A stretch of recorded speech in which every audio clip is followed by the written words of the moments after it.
Арсай товарлыклы сөтчелек фермасы уңганнары торакларны кышкы шартларга әзерләп, продукцияны мул җитештерү, яшь үрчәмнең сакланышын тәэмин итү, баланслап ашату өчен бар көчләрен, тәҗрибә белемнәрен салып эшли. Бүгенге көндә Урал колхозында 12 даярка, 4 скот эшли. Маллар кышкылыкка торакларга кайтарылды. Кышкылык чорына барлык шартлар әзерлек барды, алдан эшләтелде. Коровниклар агартылды, су системалары яңартылып, яңа су скважинасы чыгылды. Агымдагы елның 9 аенда 23 меңнән артык центнер сөт җитештерелеп, 22 меңнән артык центнеры реализацияләнгән. Һәр малдан 670 грамм тәүлеклек артым, 500 бозау алынган. Көн сайын 64 центнер сөт савыла. Уңышлар артында әлбәттә тырышлык.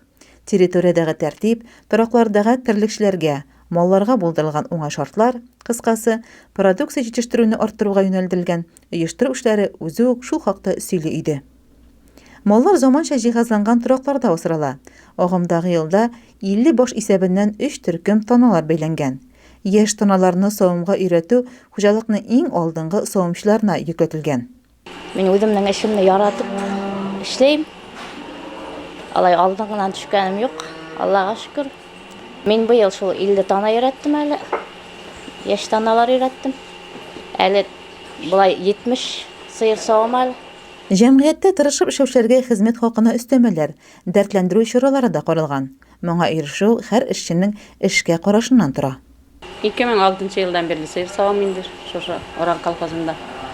Әлеге моментта яшь таналар бәйләдем, әле кырыгын гына бозалады, онысы калды булай 50. Булай инде общий. Систатабыз инде таналарны пеширган иләрен даяркаларга поощрение һәр систа сыерга 200 сум акча түләйләр. Һәр 50-се дә систа булса, 10 мең акча безгә ул бик сөенеш, бик куаныш, шуның өчен тырышып эшләйбез. Хуҗаларга рәхмәт инде. Ай сайын зарплатаны бирәләр, сораган йомышларга оңай җавап бирәләр. Эшләгән эшне күрә белгәч, поощрение итәләр. Рәхмәт аларга. Быел җәй һава шартлары мал азыгы хәзерләү өчен башка елларга караганда уңайсыз килде. Шулай булуга карамастан ураллар сусыл азыкның, икмәкнең бертеген дә әрәм итмичә җитәрлек күләмдә салам, печән, сенаж силос туплаган. Һәр шартлы башмалга 35 центнер азык берәмлеге хәзерләнгән. Яңа туган һәм 3 айдан 1 яшькә кадәр бозауларны караучы Миңлегөл Әсәдуллина, Айсылу Харасова, Наилә Шәйхелисламова, 1 яшьтән алып 3 яшькә кадәр таналарны тәрбияләүчеләр, Илдус һәм Азат Ямалиевлар уңган, тырыш, тәҗрибәле хезмәткәрләрдән. Мин үзем Урал хуҗалыгында 27 ел эшлим инде.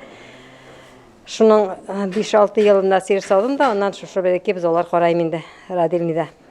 Яңа туган бозаулар миндә 1 ай торайын, по возможности 15-20 көндә дә күп булса китәйин таналар бозаулаганда. Шул комбикорм солы бирәбез инде, су салып куябыз, менә 7 литр суточный сөт эчерәбез.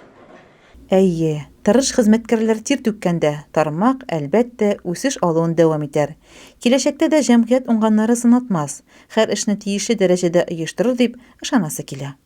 Айгөл Муллаянова, Илеш телерадиокомпаниясе, Лира Гәрәева, Маяк редакциясе.